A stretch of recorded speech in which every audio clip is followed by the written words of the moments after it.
Boa noite a todos.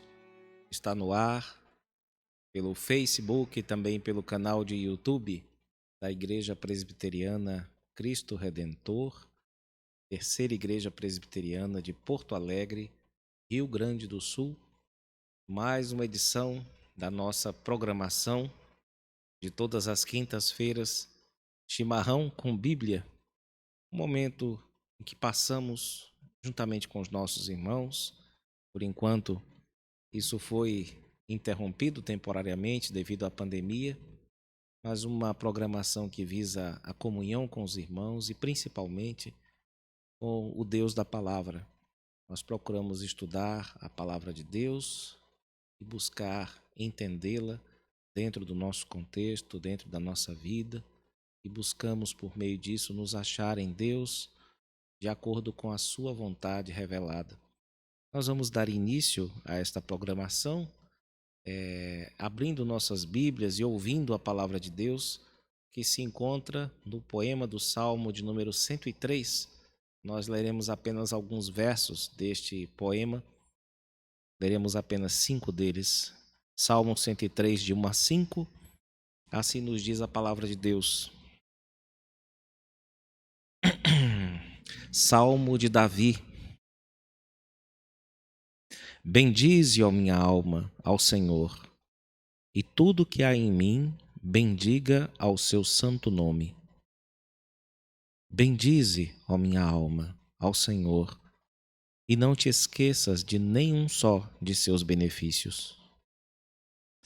Ele é quem perdoa todas as tuas iniquidades, quem sara todas as tuas enfermidades, quem da cova redime a tua vida e te coroa de graça e misericórdia, quem farta de bens a tua velhice, de sorte que a tua mocidade se renova como a da águia.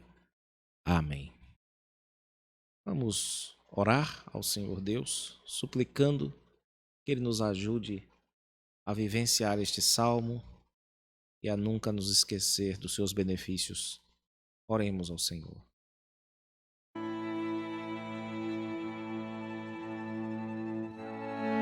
Deus de amor, de bondade, nós agradecemos porque o Senhor nos chama e nos recebe em Tua presença. Nós te agradecemos pela segurança que podemos ter, pela ousadia que o Senhor mesmo nos concede, de em nome de Cristo, ordenados por Ele, nos achegarmos à Tua presença, para te bendizer, para reconhecer os Teus benefícios e sempre, Senhor, buscar a Tua face, reconhecendo, entendendo no nosso coração que será um grande pecado da nossa parte deixarmos de nos esforçar para ter sempre em mente os benefícios do Senhor. Dá-nos a graça, Senhor, de imitar o salmista, que nos ensina nesta noite a imitá-lo e a buscar em nossa própria história os tantos benefícios que o Senhor nos concedeu. É certo que, se contássemos apenas os deste dia, eles seriam mais do que conseguiríamos contar, Senhor. Nós não conseguiríamos chegar ao fim. Reconhecemos isso, ó Deus, e pedimos, dá-nos a graça de não sermos ingratos, de não cometermos este terrível pecado. Conceda-nos, Senhor, esta capacidade que só verdadeiramente os teus filhos têm,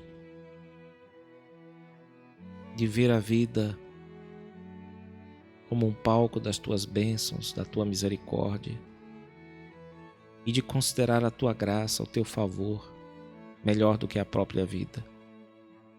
Ó Deus, que os nossos lábios sempre te louvem por conta dos teus benefícios para conosco, já que não nos falta nunca motivos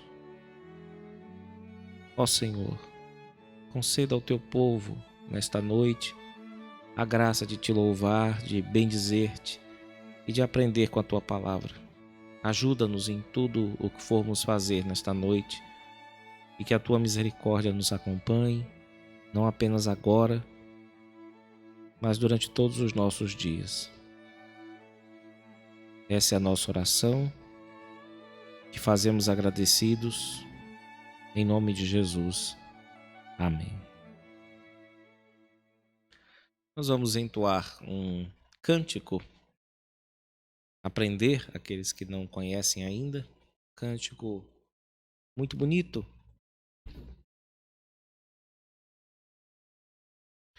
que possui a terminologia encontrada no Saltério,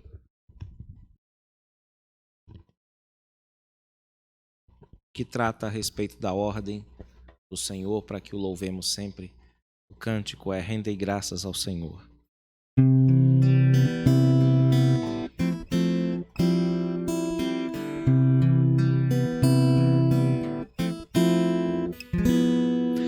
Rendei graças ao Senhor, porque Ele é bom. Rendei graças ao Senhor, porque Ele é bom. Porque a sua misericórdia dura para sempre. Rendei graças ao Senhor.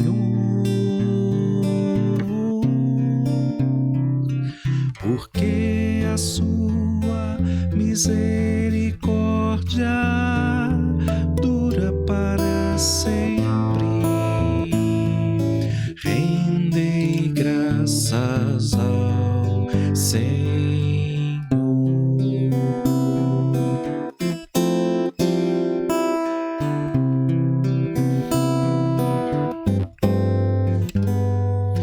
Rendei graças ao Deus dos deuses, porque Ele é bom.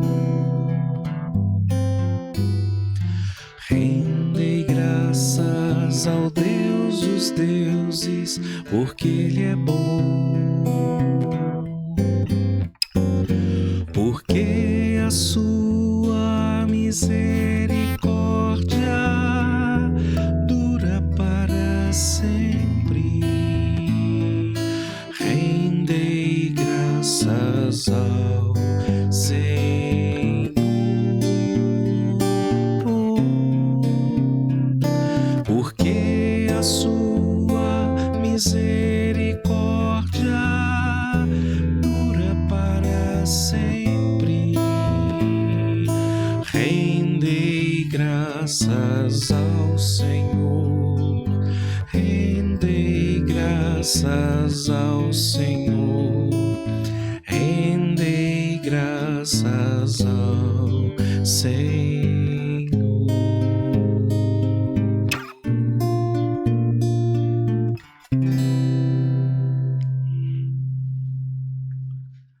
Vamos cantar outra vez este cântico.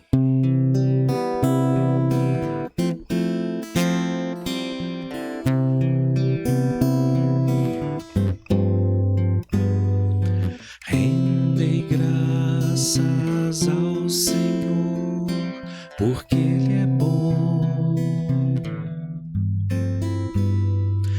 Rendei graças ao Senhor, porque Ele é bom. Porque a sua misericórdia dura para sempre. Rendei graças ao Senhor.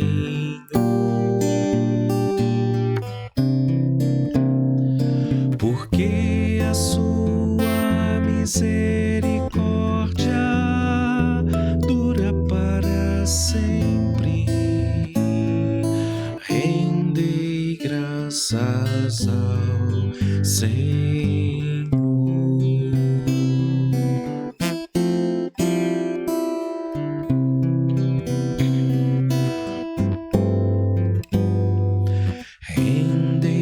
graças ao Deus dos deuses, porque Ele é bom. Rendei graças ao Deus dos deuses, porque Ele é bom. Porque a sua misericórdia dura para sempre. Rendei graças ao Senhor, porque a sua misericórdia dura para sempre.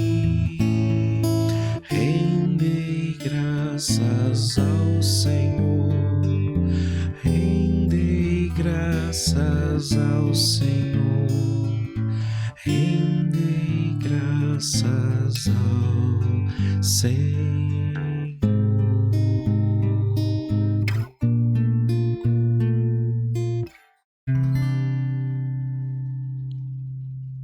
Amém.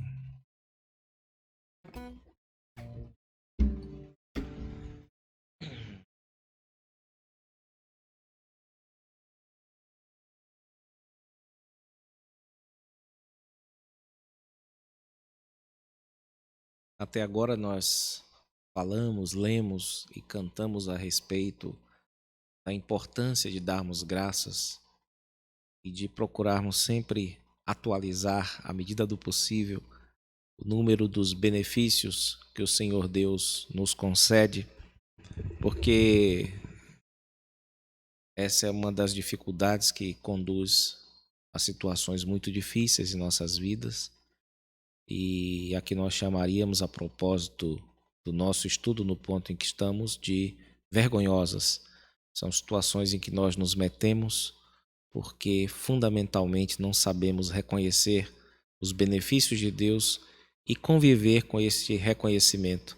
Nós estamos tratando sobre a vergonha no sentido pecaminoso, no sentido mais problemático. Esse é um estudo indigesto, como tem sido por conta dos tópicos, esse estudo até aqui. Nós temos lidado com situações difíceis, problemáticas, e a vergonha nós temos visto um sentimento ou uma emoção que costuma mexer com o nosso senso de identidade, e ela como que derrete as camadas da nossa dignidade, pelo menos é assim que nós sentimos quando nos sentimos envergonhados, e ela acaba por deixar apenas as nossas falhas expostas, e aquilo, pelo menos para nós, se parece muito com aquilo que somos, ou pelo menos é assim que sentimos. E ela nos absorve como se fosse uma dor que nós sentimos, e de acordo com a Escritura Sagrada, ela costuma se manifestar nesta parte, que é a parte mais, digamos assim, parecida com você, que é o seu rosto, né? Enquanto suas mãos são tão parecidas com as de outras pessoas, seus pés e tantas partes do seu corpo podem ser mais facilmente confundidas com as de outras pessoas. O rosto tem sido o lugar da vergonha, e ele como que atinge de cheio, de um modo simbólico, no rosto as nossas personalidades, a nossa identidade. Nós sentimos também nessas ocasiões desejo de sumir, de nos esconder. Falamos um pouco sobre esse problema desde o Jardim do Éden, e também os autores nos alertam que isso não poucas vezes só faz piorar as coisas quando nós tentamos nos esconder das situações vergonhosas. Às vezes também a vergonha nos dispõe a certos sentimentos que aparentemente não têm com ela conexão, como é o caso da violência verbal. Às vezes a pessoa envergonhada pode se tornar violenta verbal ou fisicamente, e pode também se tornar violenta contra si mesmas. É o caso de pessoas que cometem atos impensados contra seu próprio corpo depois de terem sido expostos de um modo que talvez para elas na cabeça delas não reste mais esperança, e também elas são capazes de, às vezes, ferir ou machucar verbal ou fisicamente a outras pessoas. Essa exposição traumática da nudez interior das pessoas possui algumas causas que nós chamaríamos de eficientes. Por exemplo, a pessoa, em algumas situações, algumas circunstâncias que para ela tem um certo significado, não precisa ser significado ruim, pode ser uma circunstância boa, ela pode sentir vergonha, pode ser numa situação constrangedora, terrível, com alguém que não gosta dela, que a exponha. Isso também tem, portanto, uma causa social. Há também causas psicológicas ligadas ao temperamento de cada pessoa, à história de vida que cada um tem, os processos chamados de simbolização, como nós vemos determinadas circunstâncias, como nós reagimos, sentimos a elas. Tudo isso pode ser considerado como causas eficientes, mas os autores entendem que estas não são causas suficientes, elas não se esgotam aí na vida social ou na vida pessoal do indivíduo, elas não explicam todos os casos e principalmente não explicam a profundidade da vergonha, a ponto de marcar nossa vida muitas vezes para sempre. A vergonha pecaminosa, essa é uma das teses do capítulo, ela ocorre por causa do fracasso das nossas estratégias idolátricas. Então essa é a tese que os irmãos aqui defendem. Há causas eficientes? Sim. Causas sociais, causas culturais, causas pessoais, psicológicas, simbólicas, históricas da pessoa, mas isso não esgota, não consegue cobrir todo o problema. E eles propõem aqui um problema mais profundo para esse tipo de vergonha, essa vergonha de origem pecaminosa, que é o fracasso daquilo que nós tentamos adorar, que não era Deus.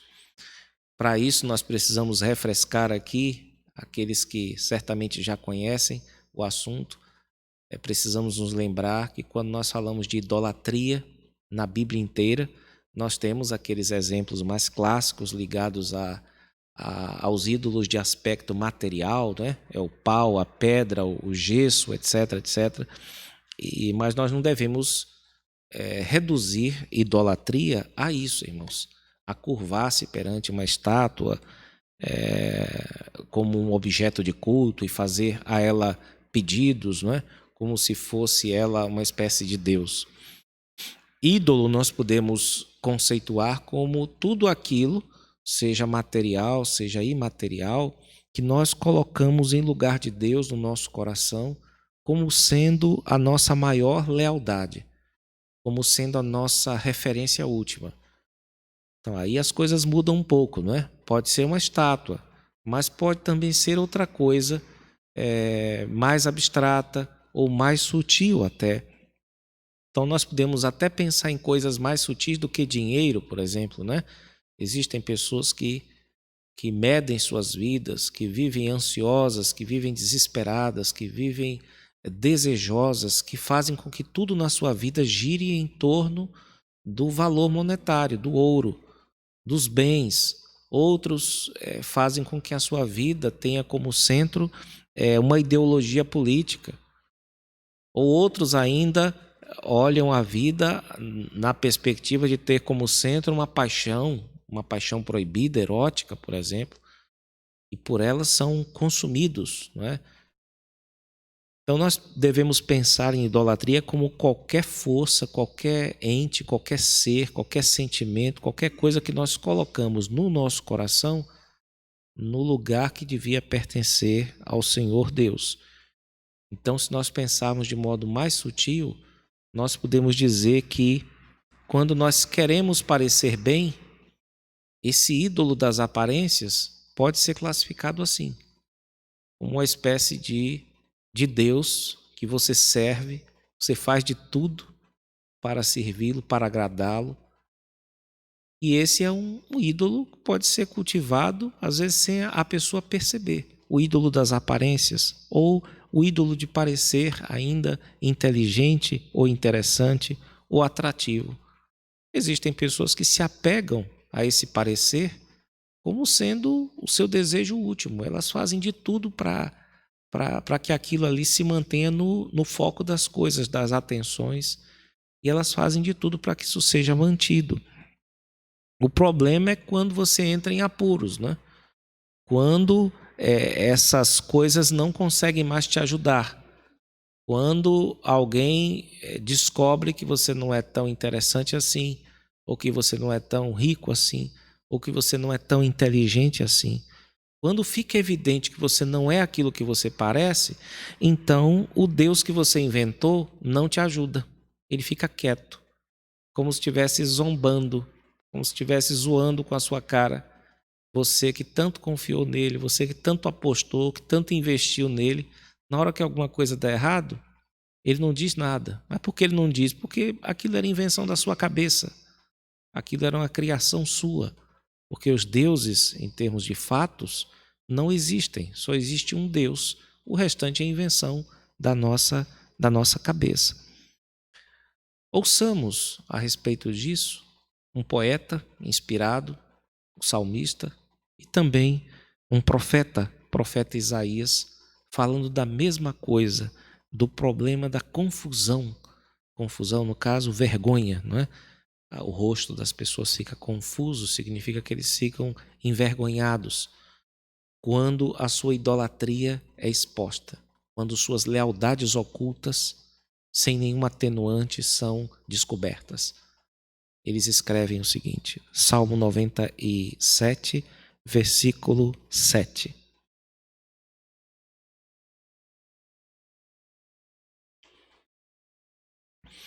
Sejam confundidos todos os que servem a imagens de escultura, os que se gloriam de ídolos. Prostrem-se diante dele todos os deuses. Isaías 42, 17. Tornarão atrás e confundir-se-ão de vergonha os que confiam em imagens de escultura, e as imagens de fundição dizem: vós sois nossos deuses. Então notem que aqui os exemplos são de ídolos materiais, mas qualquer lealdade que coloquemos no lugar de Deus, no nosso coração, constitui essa quebra do segundo mandamento da lei de Deus e do primeiro também, de não ter outros deuses diante dele. Então, embora nem toda vergonha se deva a algum tipo de idolatria, como nós vamos ver, a vergonha pecaminosa vem de uma confiança mal sucedida nos deuses que nós inventamos. Então, sempre que alguma coisa que a gente achava, apostava, sem consultar Deus, ia dar certo, dar errado, nós temos esse sentimento de confusão, que é chamado na Bíblia não só assim, mas também de vergonha. Aquele que não entende as coisas desse modo, levando em conta essa questão da idolatria, irmãos, tende a se revoltar com as vergonhas que passa, achando que elas se passam apenas porque as pessoas são ruins com ele, ou então porque ele é uma pessoa tímida naturalmente e por isso sofre no mundo de gente desinibida, né?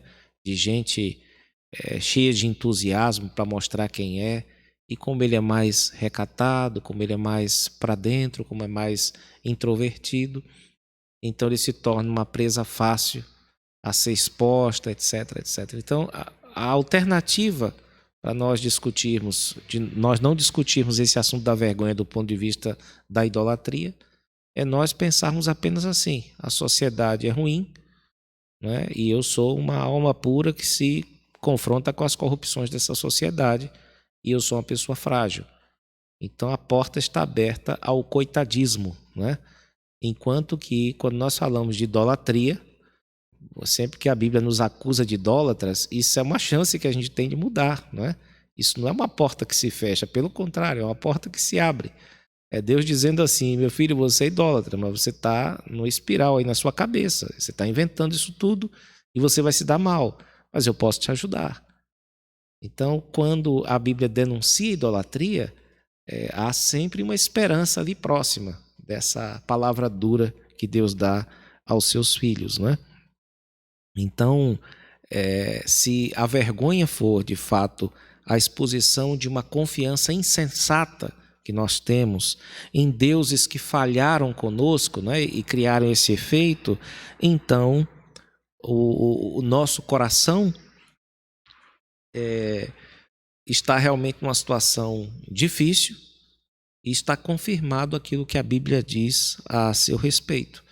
Essa mudança, essa percepção, não é um processo fácil. Eu repito, nós não somos ajudados pela cultura.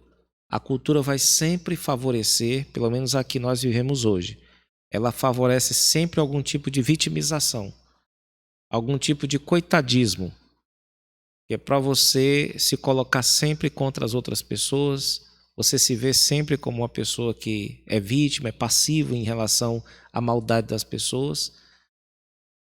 E assim, muitas vezes, criam-se leis, joga-se a responsabilidade do indivíduo para o Estado, e assim as coisas vão caminhando.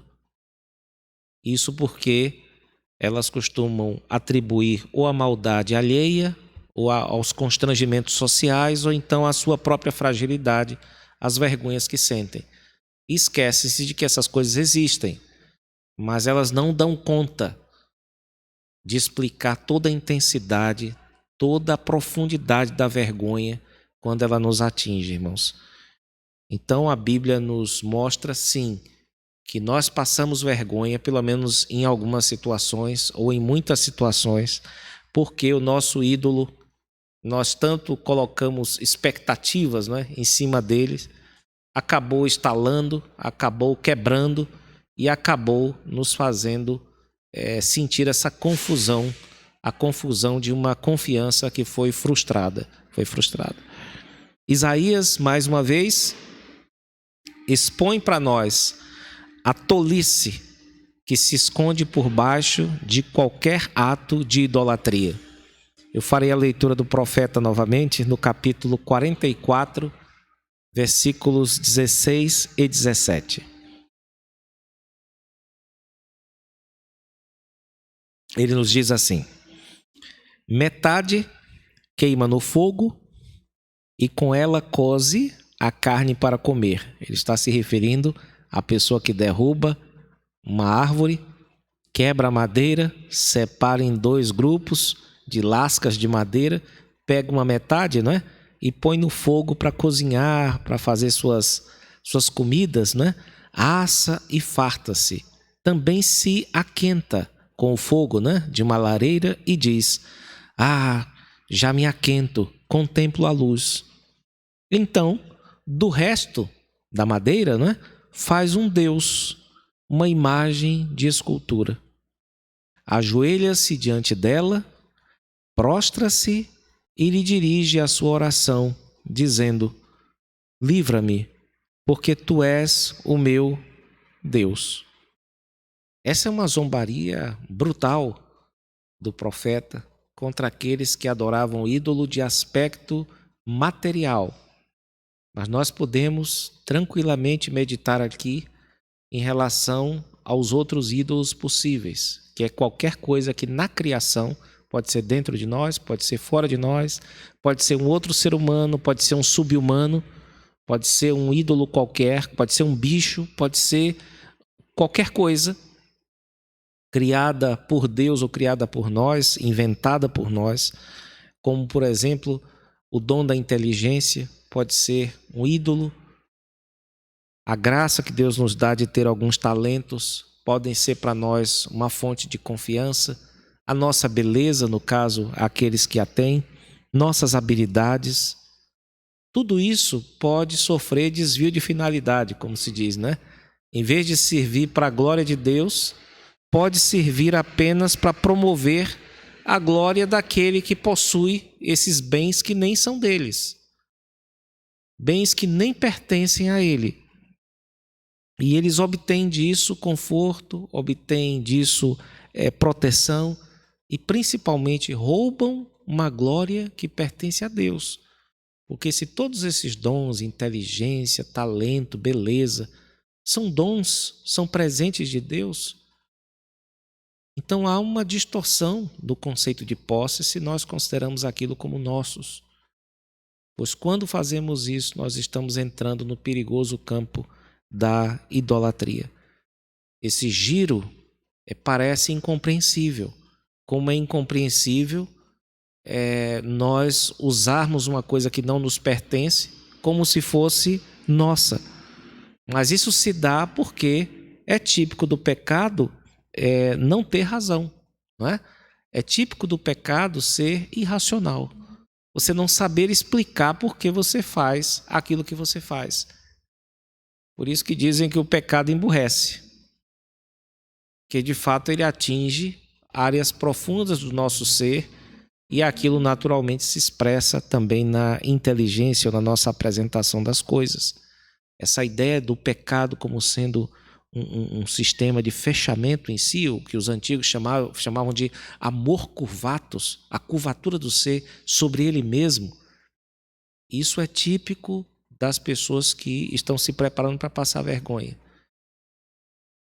Enquanto que Deus nos manda praticar essa abertura para Ele, essa dependência dEle, as pessoas que se rebelam contra Deus acabam caindo na ilusão de que são autossuficientes e elas se valem da idolatria para expressar falsamente essa autossuficiência, irmãos. Quanto a isso, nos dizem os autores: numa adoração idólatra, nós exaltamos a autossuficiência e o poder de se autodeterminar.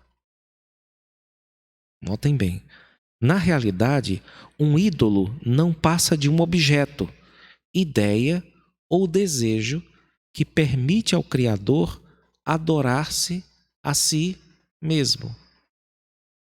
A vergonha surge quando a adoração, a atribuição de glorificar e honrar é posta no eu, em vez de em Deus.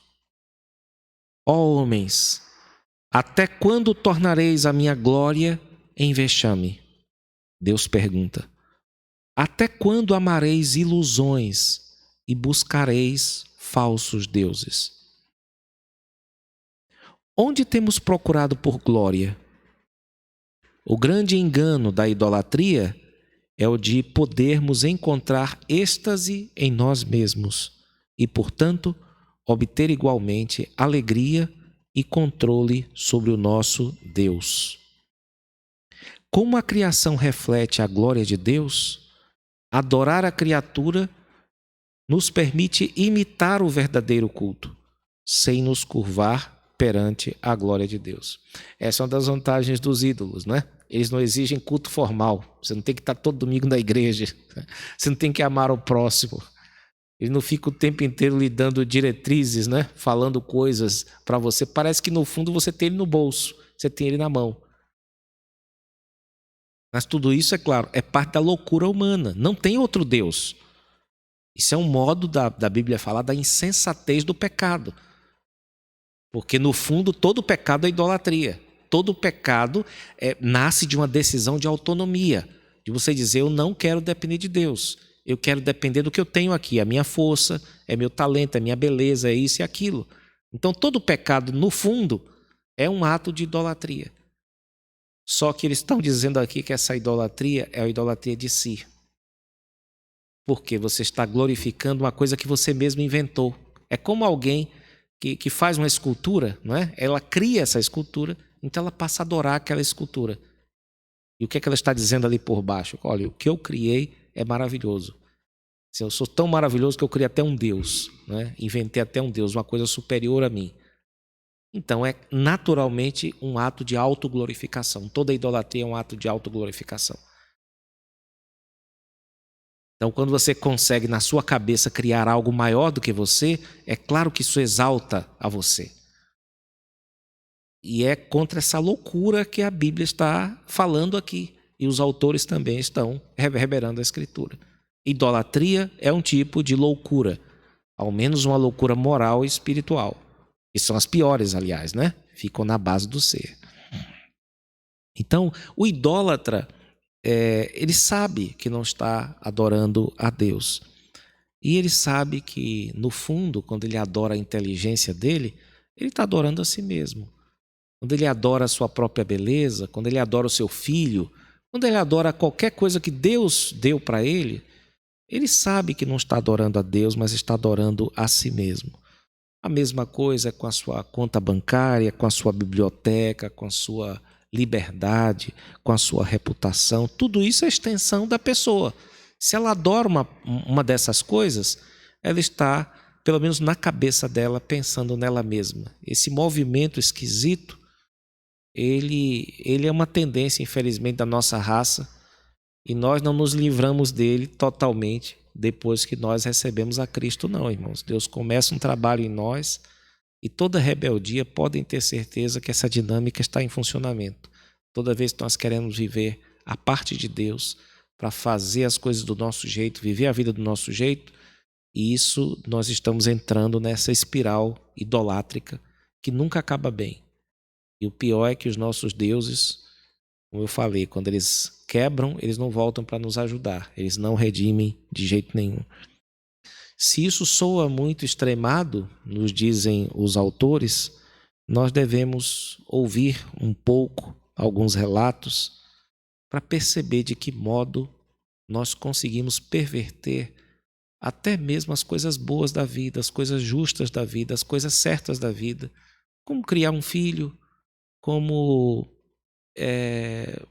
cuidar da própria beleza, cuidar da própria inteligência, investir na força física, ou ainda pagar a dívida de uma casa, por exemplo. Eles contam aqui esse caso muito breve de um senhor que se pegou num ato de idolatria, mas estava fazendo uma coisa certa, que era pagar a hipoteca da casa dele durante muitos anos. O relato diz assim, um relato muito interessante para nos dar ideia de como a idolatria é sutil, irmãos, de como ela pode estar operando em nossas vidas abaixo do radar, né? Voando abaixo do radar.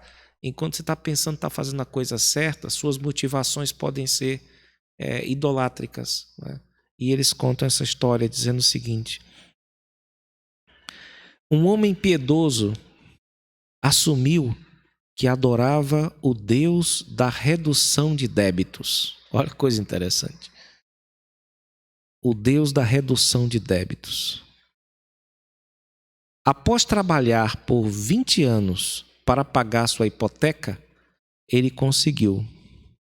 Com lágrimas, confessou: eu nunca me senti tão vazio. Pensei que estaria no topo do mundo, mas percebi que o sonho de pagar a minha hipoteca foi uma paixão mais importante para mim do que buscar a retidão. Olha que coisa interessante, irmãos. Uma coisa normal, correta, boa, você pagar suas dívidas, pode consumir seu coração com preocupações, com desejos maiores do que buscar a intimidade com Deus, a retidão do reino. O homem consegue fazer essa separação. Não era para ser separado.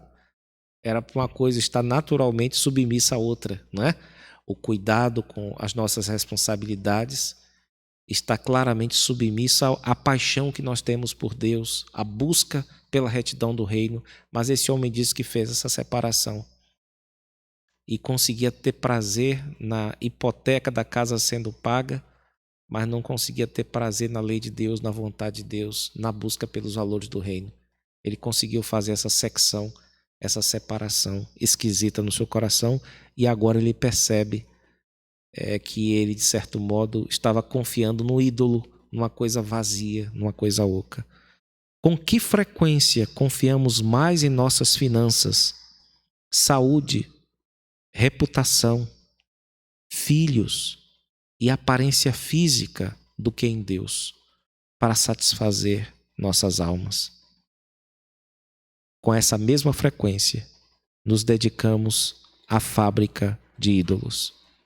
Eles estão aqui fazendo referência, é claro, a uma das declarações mais profundas sobre a natureza humana, dita por João Calvino de Genebra, e afirmou que o coração humano é uma fábrica de ídolos. Então está sempre em funcionamento, tem sempre alguma coisa que faz com que João, né, o último versículo de João, da Epístola de João, seja esse, né? Essa coisa meio misteriosa. Filhinhos, guardai-vos dos ídolos. Cuidado com os ídolos. A vergonha pecaminosa, portanto, irmãos, é um chamado de Deus para que acordemos da ilusão de adorar a um Deus inventado.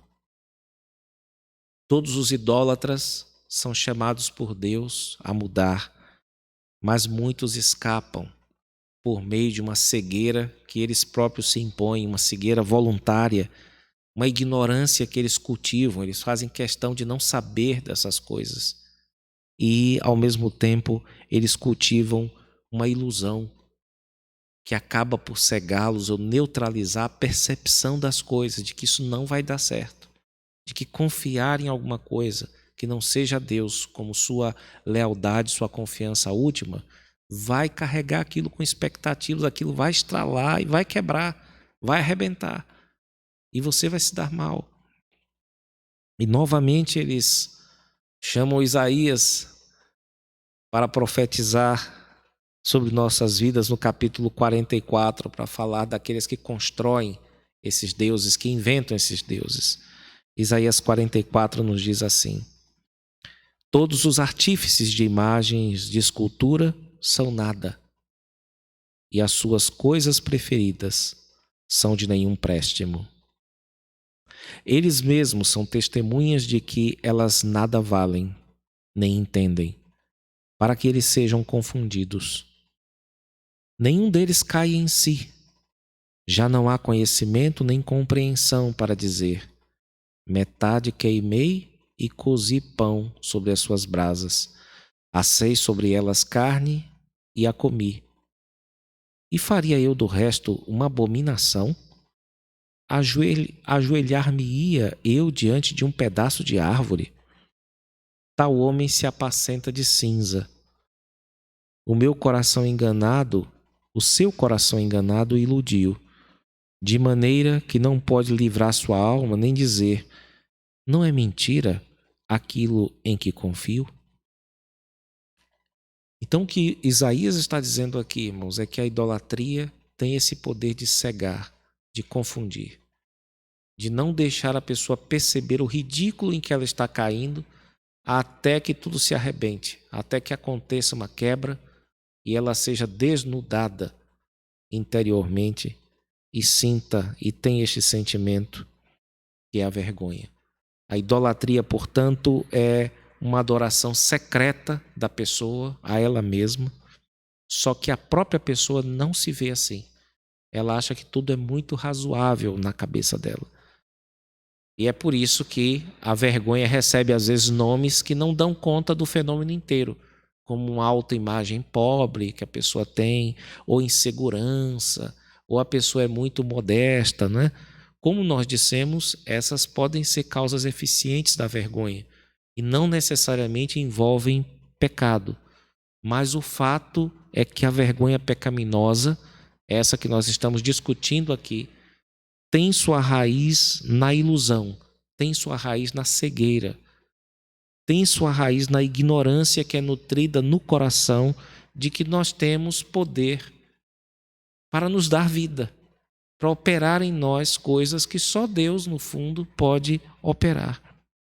Então, em uma palavra simples, nós passamos vergonha por causa da nossa ingratidão para com os dons de Deus. É um dos modos que nós temos de não passar as chamadas vergonhas pecaminosas, aquelas desnecessárias, aquelas que não contribuem para o nosso crescimento espiritual, é aprender a dar graças a Deus, a contar no coração os benefícios de Deus, a não deixar que a nossa alma se esqueça nos moldes do Salmo 103 que nós lemos no início deste trabalho. Bendize, ó minha alma, ao Senhor, e não te esqueças de nenhum dos seus benefícios, e passar a contar esses benefícios, deixar claro que você não confia em nenhum deles, você confia no doador desses benefícios. Quando os fatos da vida, quando a dureza da vida arrebenta nossas ilusões, a vergonha resultante pode nos aniquilar, irmãos.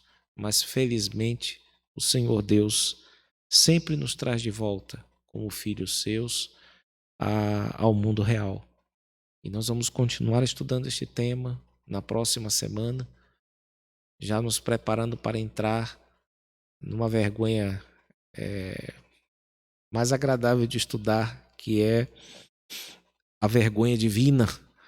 Então nós vamos continuar a estudar sobre o poder corrosivo da vergonha humana, encerrar este capítulo e entrar no próximo, que trata também sobre o mesmo assunto, mas de uma perspectiva diferente.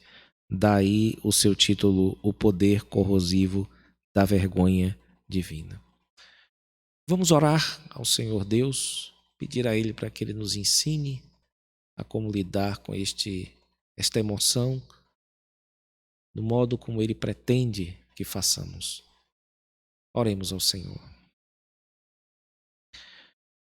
Deus, Senhor, nosso Pai,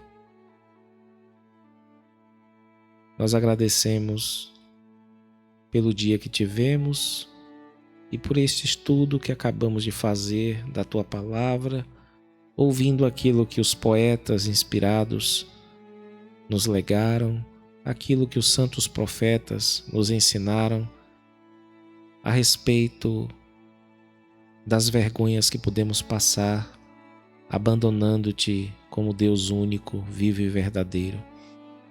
Ajuda-nos, Senhor, com esta fábrica de ilusões que é o nosso coração. Ó Senhor, tem misericórdia do nosso pobre coração, que é inclinado a fugir da fonte da vida, que é o Senhor. E é inclinado a fontes rotas, Senhor, a fontes sem água. Rogamos-te, Senhor, para que Tu nos ajudes a combater a idolatria com gratidão. Dá-nos a graça, Senhor, de não buscar a adoração de nós mesmos, a autopromoção, a ostentação e todas essas coisas soberbas, altivas, que precedem a queda, que precedem a vergonha. Ó Senhor Deus, transforme nosso coração, Senhor. Por favor, nos cure das nossas ilusões, dos nossos impulsos de inventar coisas no nosso coração e de justificá-las como sendo coisas certas, boas, agradáveis até a Ti. Ajuda-nos, Senhor, na criação dos nossos filhos. Ajuda-nos, Senhor, na nossa vida social, nas nossas conversas.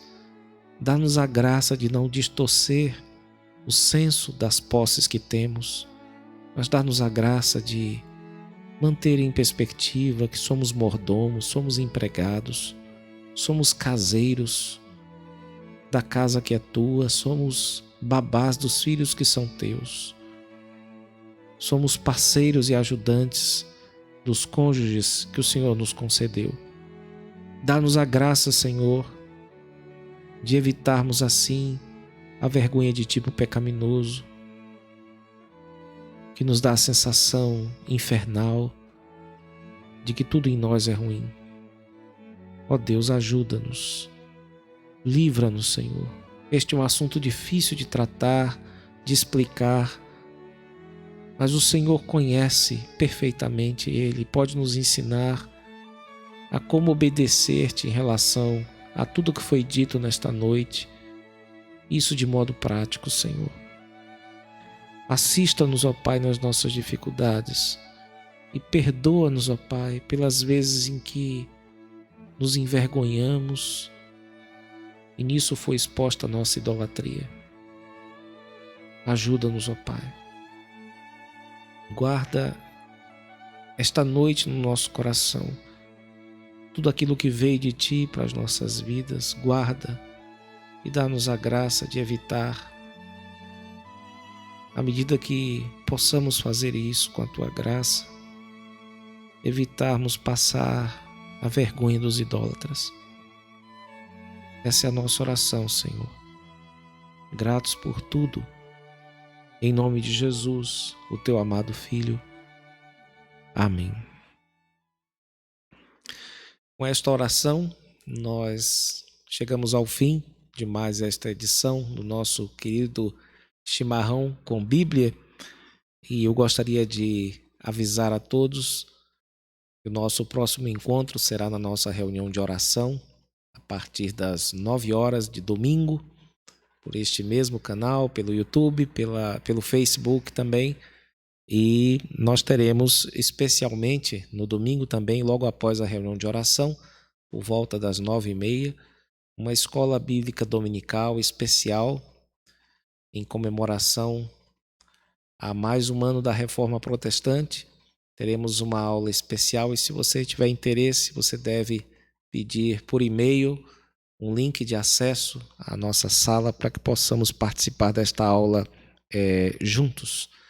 Também nós temos um encontro marcado aqui às 19 horas do domingo para celebrarmos juntos o culto ao Senhor Deus. Ele tem acontecido às 16 horas. Então, aqueles que tiverem interesse em participar, o número de vagas devido à pandemia é limitado. Então, você deve solicitar nas nossas redes sociais uma vaga para estar conosco às 16 horas.